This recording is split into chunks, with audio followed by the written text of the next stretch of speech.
Un cordial saludo a los seguidores del Pensamiento al Aire y a la audiencia de EOL Televisión. Hoy volvemos a conversar con un hombre que hace años tuvimos la oportunidad de hacerlo en forma directa en la ciudad de Medellín. Compañero y amigo desde la época de universidad en la Universidad Pontificia Bolivariana, el doctor Marco Antonio Velilla Moreno. Un cordial saludo, Marco Antonio.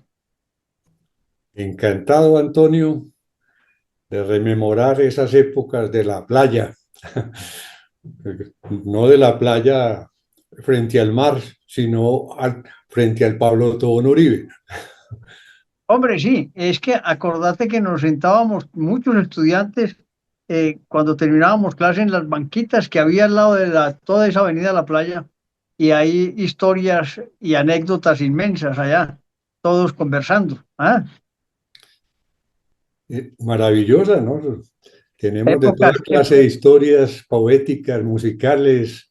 Allá se forjó mucha parte de nuestra ya lejana adolescencia eh, y realmente se estrecharon los nexos y se construyeron relaciones para toda la toda vida. la vida.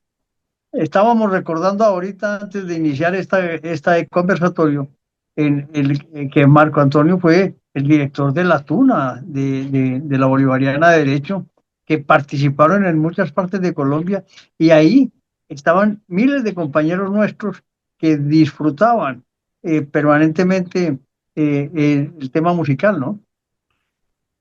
Así es, Antonio. Estudié música en la Universidad de Antioquia y en Bellas Artes, en particular en la Universidad de Antioquia. Estaba cursando una carrera que llamaba Música Aplicada, y hacía parte de un director de coros, digamos, era un grupo de directores de coros que dirigía el maestro Yepes, que después fue director de la Sinfónica.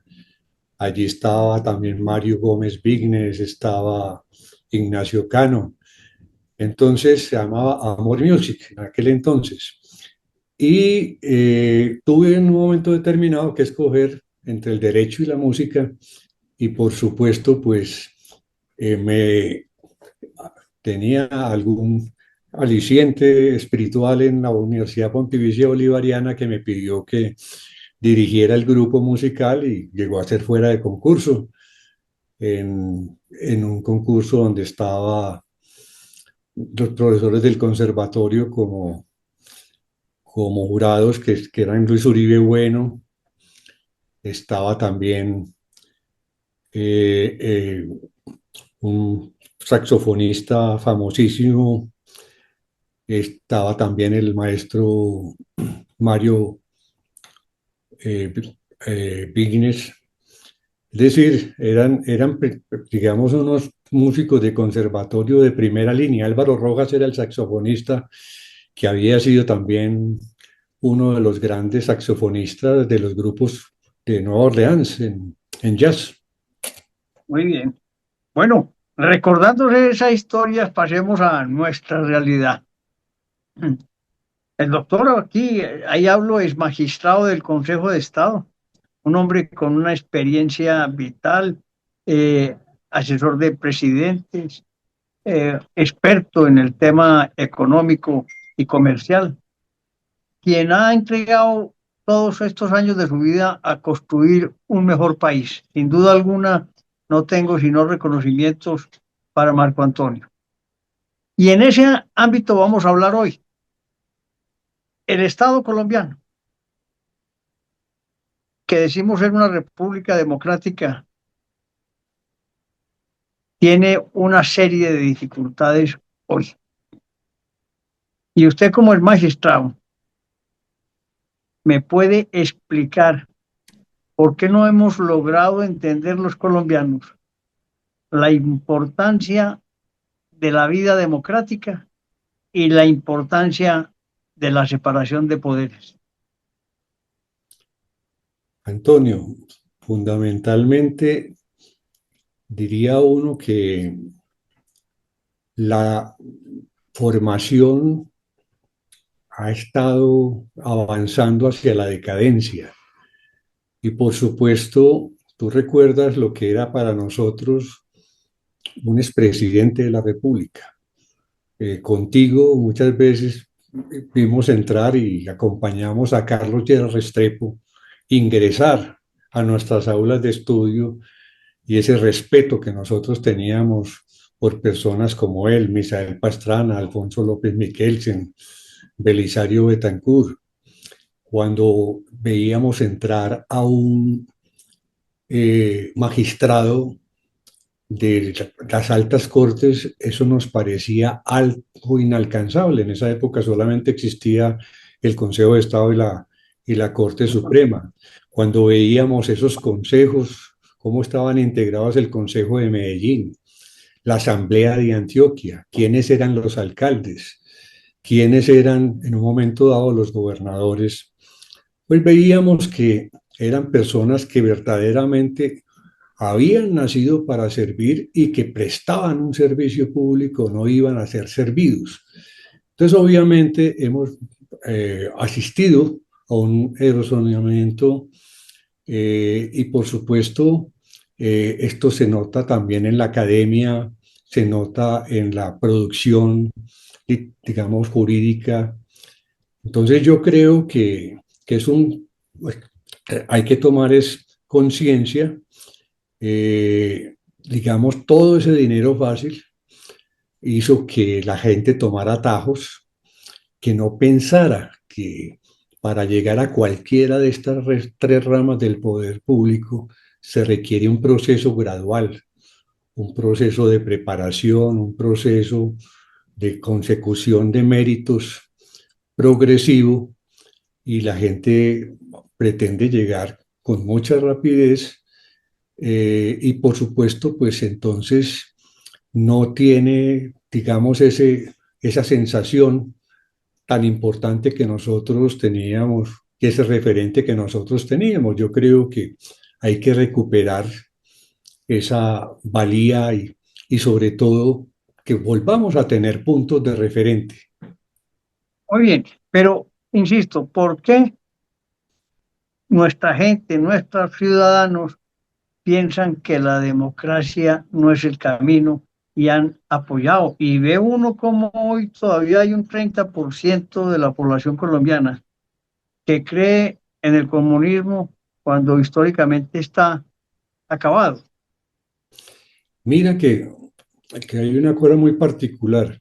Cuando la gente va a una manifestación de lo que llaman centro derecha, muy generalmente tú le preguntas a cualquiera de los manifestantes por qué está allí y él te sabe contestar.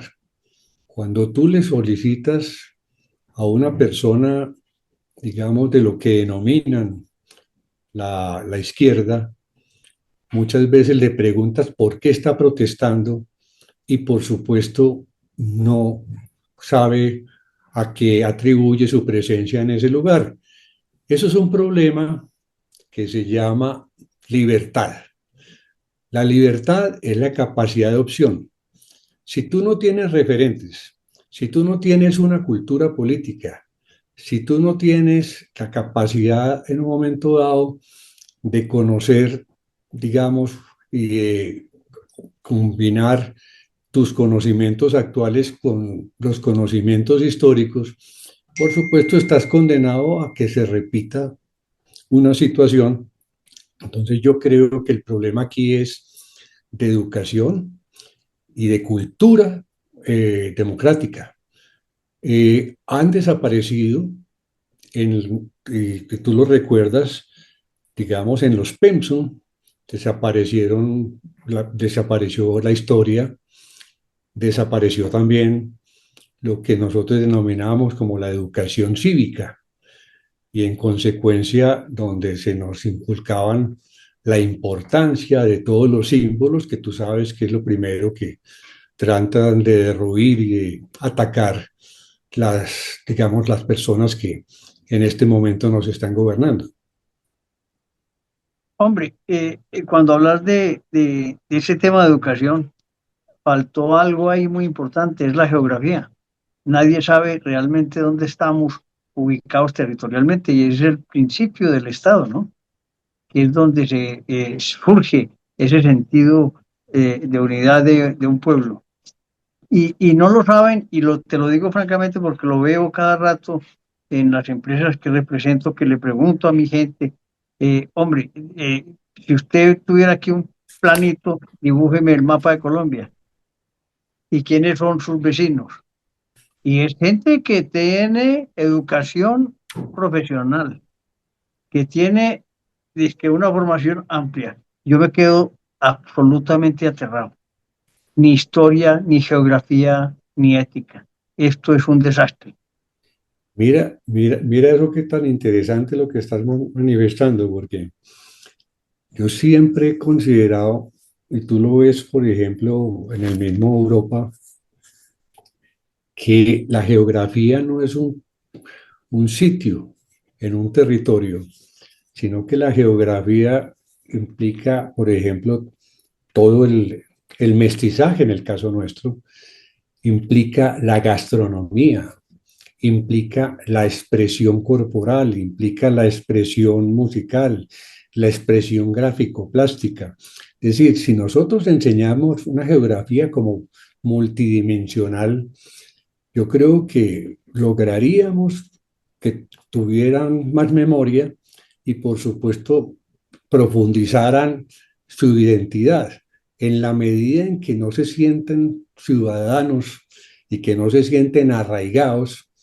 Por supuesto, los resta lo global. Entonces se necesita una relación entre lo local y lo global y, por supuesto, lo global y lo local.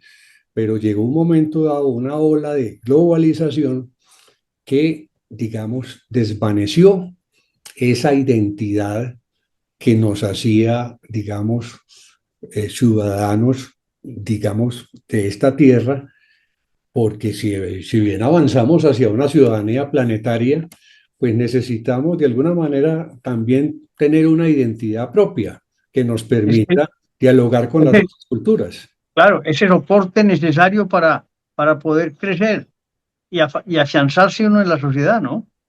Si no lo hay, se pierde el norte.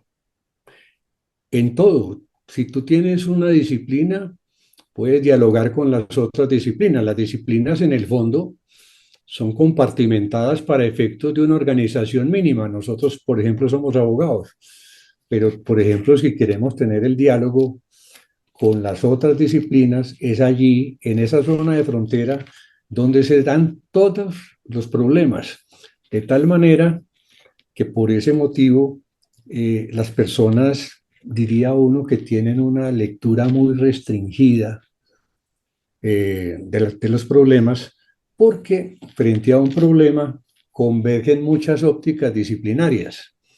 Eso es un tema que algún día conversaremos, que a mí me gusta mucho, que es el pensamiento complejo. Entonces tú sumas todas esas ópticas disciplinarias frente a un problema concreto y eso te da una solución integral. Esa solución integral, si la aplicas en otro tema, en otro lugar geográfico, por ejemplo, si aplicas la misma solución en Medellín, o si la aplicas en La Guajira, o si la aplicas en una zona de frontera, o si la aplicas en Centroamérica, la misma solución da diferentes efectos porque el contexto, porque la idiosincrasia, porque la música, porque los hábitos son distintos y tenemos que aprender a vivir, a ser ciudadanos del mundo, pero por supuesto partiendo de nuestra propia identidad. Eso lo percibo, lo que estás diciendo lo percibo claramente en dos temas que te voy a tocar. Uno, digamos concretamente en las regiones antioqueñas, en Medellín. Medellín hablan de comunas y perdieron la identidad de los barrios.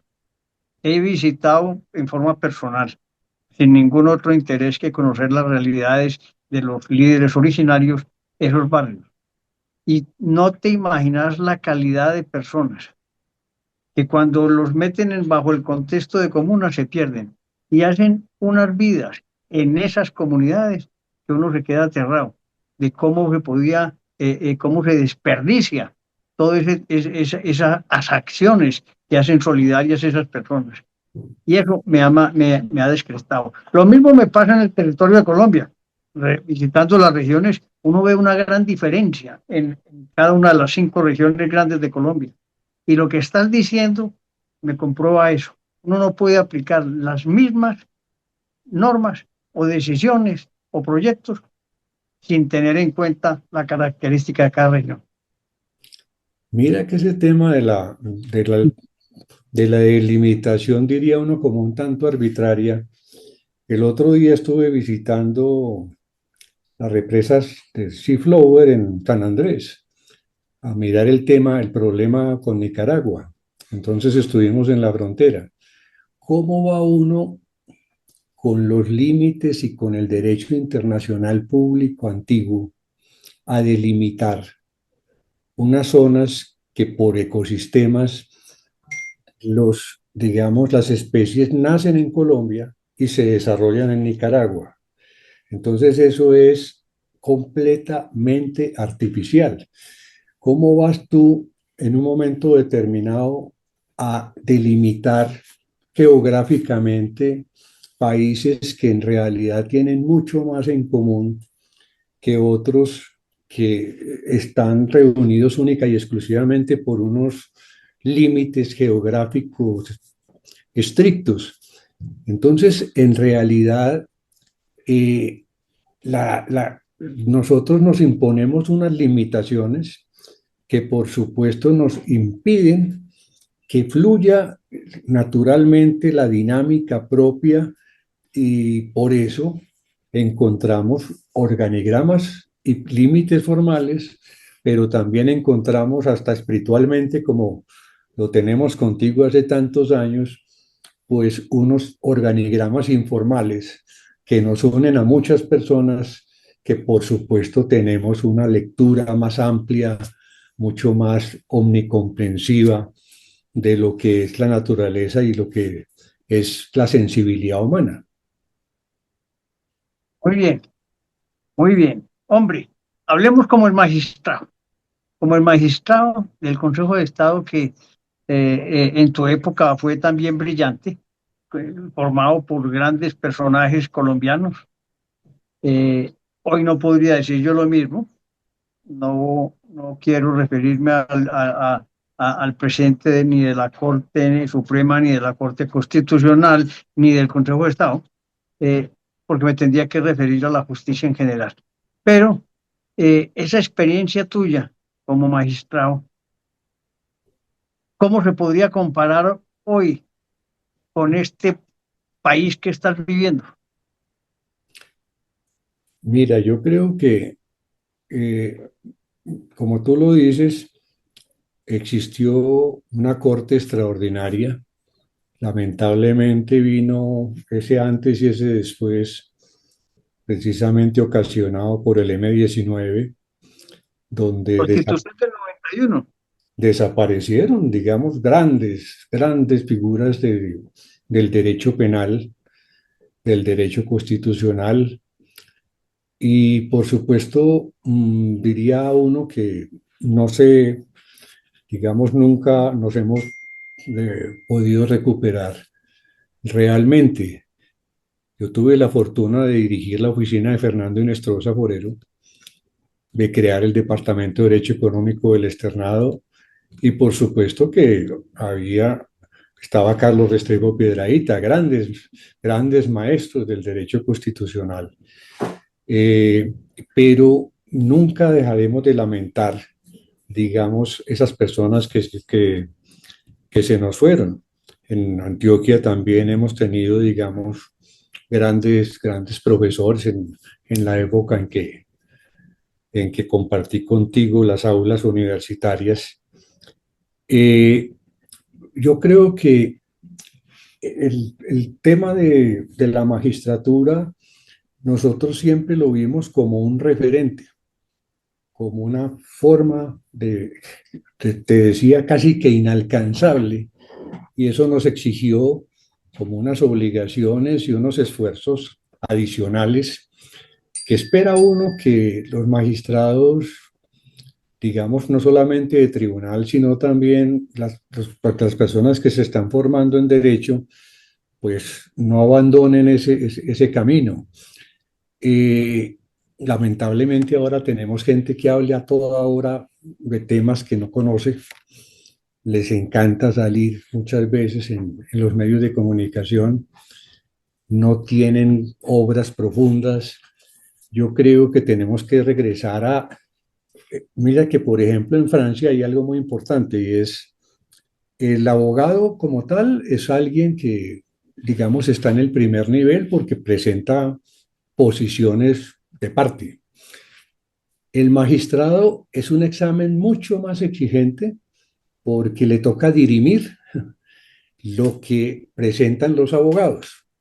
Y el examen más exigente que existe, por ejemplo, en Francia es el de agregación, que es aquel que presenta un profesor que por supuesto llega a ser titular y que es quien en un momento dado examina el futuro, qué consecuencias tiene la sentencia que expidió ese tribunal o esa corte hacia el futuro y qué consecuencias va a traer y por lo tanto, pues es el sabio que por supuesto nosotros no hemos podido reconocer porque en Colombia, digamos, los que se dedican a la investigación un poco se apartan de la realidad, cuando las universidades deberían de tener una simbiosis entre academia y, por supuesto, aplicación práctica. Yo hace muchos años creé, inclusive esta es una de las propuestas que tengo, es la franquicia educativa y trabajé muchos años con la universidad, con las empresas públicas de Medellín con planeación, con la Universidad del Norte de Barranquilla en Administración de Servicios Públicos, con la Bolivariana en Ingeniería de los Servicios Públicos. Entonces, estas universidades tienen que profundizar su identidad, porque hemos llegado, Antonio, a un extremo donde todo el mundo repite lo que el otro ya dijo, lo que está investigando, lo que el otro ya investigó, o está investigando, digamos, lo que ya existe, ¿cierto? Entonces, por supuesto, cuando se termina el ciclo de un gran profesor, se va para la casa y los muchachos jóvenes comienzan de ceros, como si el conocimiento partiera de allí.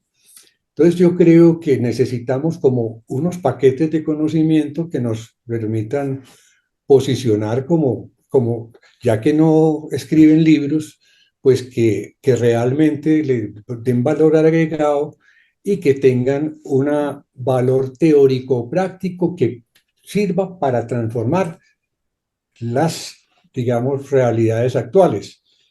Eh, Hombre, y yo comparto tu opinión. Y en las universidades deberían mantener en cada una de las áreas de educación los verdaderos tutores, que son aquellos señores de gran experiencia que ya se han jubilado, como bien tú lo dices, y que hay que aprovecharlos. Nosotros desaprovechamos el talento y el conocimiento de nuestra gente. no solamente las universidades, Antonio, estoy de acuerdo contigo, sino cuánta gente sirvió en empresas públicas de Medellín, en ISA, en ISAGEN, y se jubilan y se van tranquilamente para su casa cuando tienen trayectorias, solucionaron problemas complejos, estuvieron en diferentes países y no hay quien los aglutine porque las universidades acuden más a personas inexpertas. Tú recuerdas muchos de los que nos dictaron a nosotros metodología de la investigación, Ujú. y yo creo que ese tema no lo habían visto en su vida. En cambio, por ejemplo, una persona en metodología de la investigación, los grandes profesores en Europa son los más experimentados, ¿cierto? Son los que están en los primeros años donde el estudiante llega como con el cerebro completamente como una esponja, presto a asimilar conocimientos no solamente disciplinarios, sino también interdisciplinarios. Hombre, Marco, vamos a meternos en la realidad colombiana hoy. Estás haciendo parte del Centro Democrático. Estás en las listas cerradas para Congreso. ¿Qué aporte? Porque un tipo como vos no llega a unas listas porque sí, sino porque ha pensado, ha visto el desarrollo y seguramente ha proyectado el futuro del partido. ¿Qué realmente te motivó a estar en esas listas? Hombre, lo primero que me motivó fue el desorden y el caos en que hemos vivido en estos últimos años. Yo también había hecho parte del Consejo de Ética, fui el presidente del Consejo de Ética durante 6 años del Centro Democrático. Sí, he sido una persona supremamente, diría uno, amante del conocimiento y del orden. Había sido consejero presidencial, lo que me permitió conocer, digamos, íntimamente lo que era la relación entre la nación y los entes territoriales, cómo se construyen las políticas públicas y, por supuesto, pues esas grandes necesidades que existen en ciertas regiones como la Guajira. A mí me tocó particularmente el Chocó y, por supuesto, en ese entonces los territorios nacionales que ahora están invadidos completamente por el narcotráfico. Entonces, la experiencia que ya tuve en el Consejo de Estado con temas de desarrollo económico, porque yo estudié Derecho Económico, o sea, la instrumentación del desarrollo económico y social, y cómo esa instrumentación del desarrollo económico y social no tiene que ir en contravía del medio ambiente, sino que se necesitan equilibrios en los territorios. Entonces, por ejemplo, la sentencia del río Bogotá, que quizás es la más conocida de, digamos, en el tema ambiental, que es una carta de navegación para 30 años, me parece que eso podría constituir un proyecto de ley que permita gerenciar integralmente las cuencas y los territorios, donde, por supuesto, no solamente está el sistema hídrico con el ordenamiento territorial. Bueno, O sea, yo, por ejemplo, descontamino. Entonces, por supuesto, cambia el uso del suelo. Al cambiar el uso del suelo, la tierra sube de valor. Entonces, le puedo colocar, digamos, unos impuestos que permiten que haya un saneamiento. Y nosotros, como somos tan ricos en Colombia, porque tenemos un sistema hídrico tan fuerte y tan poderoso, pues no podemos amenazarlo, sino que tenemos que dar ejemplo y, por supuesto, eso nos impide que haya enfermedades, que haya problemas de salud. Tenemos que proteger, por supuesto, los sitios naturales, los bosques, la biodiversidad. Entonces, por ejemplo, para mí, ese es uno de mis objetivos, que es la gestión integral de las cuencas hidrográficas y los territorios. Un segundo tema, que era el que tratábamos ahora, fundamental, es la excelencia educativa. Necesitamos que las instituciones, en lugar de que cada una haga lo mismo, se reúnan y hagan como unas especies de programas que hagan tanto asesoría como programas académicos por toda América Latina, que cada una profundice en su propia identidad. La una en ingeniería, la otra en derecho, la otra en un eje temático.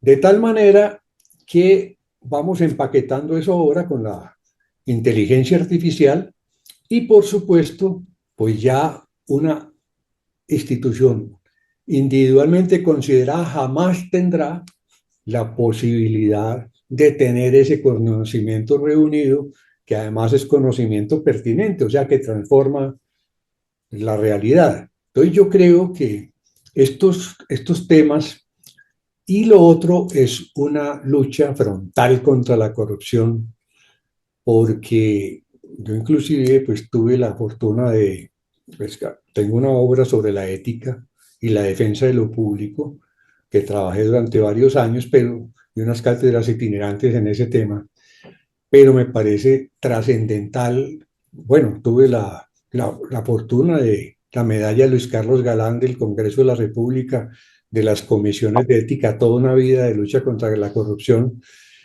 pero yo creo que tenemos que enfocarnos en dos o tres aspectos que permitan la reconstrucción, Antonio, de Colombia. Nosotros soñábamos y seguimos soñando con lo mismo que tú y yo comentábamos en la universidad. A mí me llamó mucho la atención eh, una vez que me encontré con Stefan Hessel, ¿te acuerdas? El de los indignados, Sí, sí, sí. y Edgar Morán. El uno tenía 93 y el otro 91 años. Y salimos de un sitio donde ellos convocaron como a 1.800 personas y entonces luego nos reunimos aparte y me decían, Marco, es que los ideales de 1948 siguen siendo exactamente los mismos en la juventud. Por eso es el movimiento Indignados, no indignados con D, sino indignados. O sea, tenemos que seguir siempre indignados hasta el final de nuestros días para que tengamos de alguna manera un desarrollo, digamos, humano y como unos mínimos estándares de civilización y de humanidad que nos permitan convivir entre todos. Muy bien. También creo que tienes un respeto profundo por las ideas y la forma de actuar del presidente Uribe, que te permite acompañarlo. Por supuesto que tengo, pues lo conozco hace más de 45 años. Eh, Creo que ha sido el único presidente que ha tenido una, digamos, una actitud erguida frente a este descalabro y el partido, digamos, ha seguido sus indicaciones. Yo, en los 6 años que fui presidente del Consejo Nacional de Ética, no tuvimos ninguna clase digamos, ni siquiera de fisura o de roce. No obstante, la franqueza con la que comentábamos los temas y las dificultades que tiene un partido que, por supuesto, tiene que ser como la unidad de la diversidad, la complementariedad de aparentes antagonismos, porque si todos fueran iguales, si todos fueran pensadores o si todos fueran activistas, pues evidentemente no existiría partido. Eh, También, obviamente, digamos, la autonomía, pero con la interdependencia, es decir, con un hilo conductor que es el que él ha señalado y que está consagrado en los estatutos. Entonces me parece que para digamos, una labor tan gigantesca de reconstrucción nacional, creo que el presidente Uribe representa el, lo mejor que podemos tener para, primero, una lucha frontal contra la corrupción, un manejo extraordinario como él hizo de lo que fue el patrimonio público frente a la situación escandalosa, frente a digamos, la ineptitud y muchas veces como lo que estamos observando en este momento en el actual gobierno, además con una volatilidad extraordinaria. Y por otra parte, yo creo que tiene que regresar la meritocracia en la medida en que los más capaces regresen a ocupar las mejores posiciones y los sectores que estén de alguna manera en manos de gente experta, pues los empresarios y la sociedad civil van a tener un diálogo fluido. Por eso necesitamos, Antonio, un Congreso como nunca fortalecido. Solamente en la medida en que tengamos un Congreso muy fortalecido, muy capaz, vamos a tener la posibilidad, digamos, de retrotraer este desastre que hemos vivido en los últimos años y, por supuesto, de crear políticas públicas. Es que el presidente actual ni siquiera aplicó el Plan Nacional de Desarrollo que él mismo diseñó, porque él no está ni siquiera, digamos, en capacidad de leer el Plan Nacional de Desarrollo y pasó 4 años inadvertido para él, no obstante que está bien concebido. Yo creo que deberíamos hablar de un presidente que nunca existió, como en un cuento de esos de las mil y una noches, pero estas son terribles. Hombre, Marco Antonio, conversar contigo es una maravilla. Nos quedarán algunos temas pendientes para que los guarden en su memoria, prodigiosa, por cierto, que es el tema de la corrupción, es el tema de, de, de la educación en Colombia y un tema posterior que analizaremos el resultado de las elecciones. De manera que el pensamiento al aire agradece tu presencia, ese acompañamiento tan grande que nos has dado durante todos estos años de trabajo y esperamos que el país tenga mejor vida para bien de todos los colombianos. Antonio, un abrazo gigante para ti, para todos los tuyos, y no sabes la emoción que me da siempre el tener esas posibilidades espirituales de cruzar contigo, de que hagamos nuestras migraciones de ideas desde hace 50 años. Muchas gracias, mucha suerte.